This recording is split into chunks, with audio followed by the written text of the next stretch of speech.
नमस्कार मित्रांनो, जे पाण्यामध्ये खदखदपणे उकळत आहे ते आहे कळीचा चुना. याला कॅल्शियम ऑक्साईड या नावाने सुद्धा ओळखले जाते.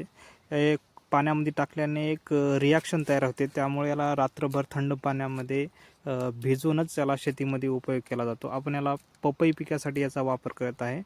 ज्या जमिनीचा pH 6 पेक्षा कमी आहे, म्हणजे आम्लयुक्त जमीन आहे, त्यासाठी हे एक वरदान म्हणून काम करते.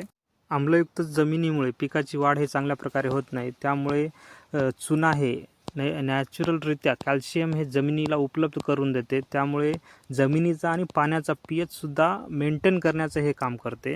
हे द्रावण ठिबकद्वारे सोडण्याच्या अगोदर व्यवस्थितरित्या अशा प्रकारे साडीच्या कपड्याने गाळून घ्यावे, जेणेकरून हे बारीक कण ठिबकमध्ये जाऊन हे आपले ठिबक ब्लॉक करण्याची शक्यता वाढते.